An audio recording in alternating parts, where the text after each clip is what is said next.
The laughter still echoed in my ears long after it stopped. It wasn't just laughter, it was her laughter. Sharp, cruel, cutting through the music and clinking glasses at the annual office party. "Come on, guys," Mia said, swirling her champagne like a queen addressing her court. "He's just in IT.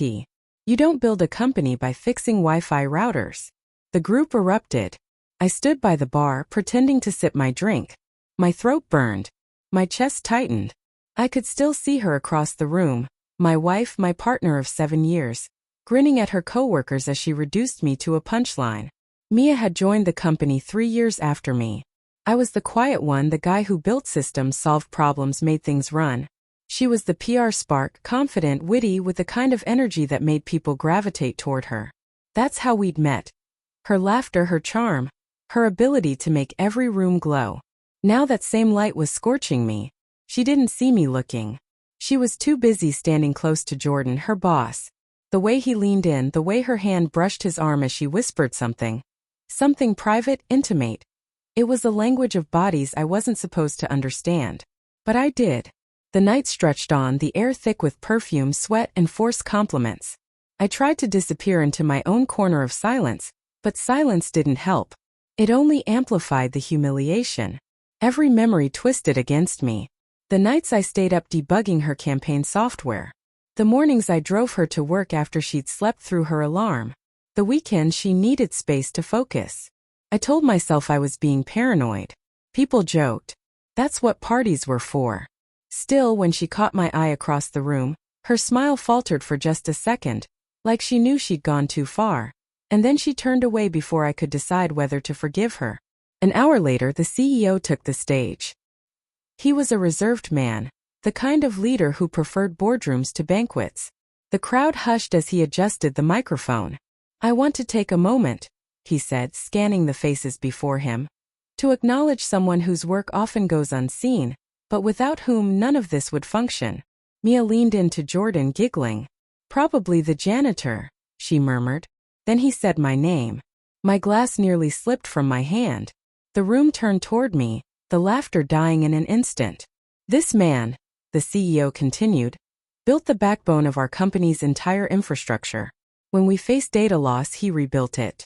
When we expanded internationally, he made sure we didn't crash under pressure. He doesn't chase credit, but he deserves it. Thank you for building this company from the ground up." Applause. Loud. Sustained. Sincere. I felt heat rise behind my eyes, a mixture of pride and pain. Across the room, Mia froze. Her lips parted slightly, her face pale beneath the golden lights. She didn't clap. On the drive home, silence filled the car like fog. I could hear the soft hum of the engine, the rhythmic clicking of the turn signal, and the faint sound of her breath, shallow, careful. Finally she spoke. "You know I was just joking, right?" My hands tightened on the steering wheel. "Were you? Everyone teases their partners sometimes. You're too sensitive." Her tone was dismissive, but her eyes stayed fixed on the window. "I didn't think it was funny," I said quietly. "Well, I didn't think you'd mind," she replied too quickly. The car filled again with silence. I wanted to scream. Instead, I asked the question that had been clawing at my ribs all night. "How close are you and Jordan?" She laughed, but there was no joy in it. "Seriously? You're jealous now." "I'm not jealous. I'm asking." She crossed her arms. "He's my boss. We work together. That's it." But I remembered the way she touched his arm. The way she leaned in, her eyes soft, her smile private. The kind of closeness you don't fake. I didn't sleep that night. When she finally drifted off beside me, I lay awake, watching the moonlight slide across the floor. Her phone buzzed once on the nightstand. I didn't mean to look, but my eyes betrayed me. "Jordan, you handled it perfectly tonight. Can't wait to see you tomorrow." Her phone unlocked with her fingerprint while she slept. The thread went back months. Jokes. Compliments. Late-night confessions. A photo of them at a meeting I'd never heard about. My stomach churned.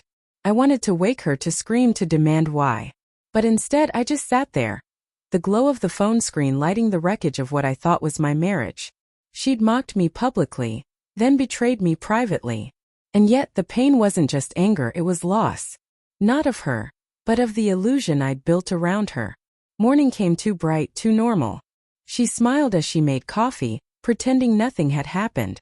I watched her move around the kitchen, graceful, unaware that I already knew everything. When she finally looked at me and said, "You're quiet," I just smiled.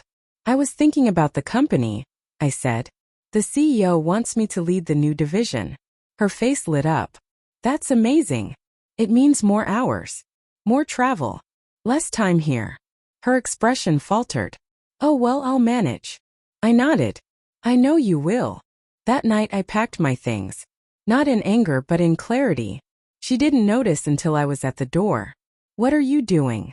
"I'm leaving," I said. "You've already been gone for a while. You just forgot to tell me." Her mouth opened to speak, but no words came. For once she had no script, no defense. Just silence. Weeks later, the CEO's office felt quieter, cleaner. My team worked under me now. The systems I built finally had my name attached. One afternoon, as I stared out the window overlooking the city, I realized something. Betrayal doesn't destroy you. It just strips you down until there's nothing left but truth. And the truth was simple. She mocked my career, but I built more than a company. I built the strength to walk away from someone who never saw my worth until it was too late.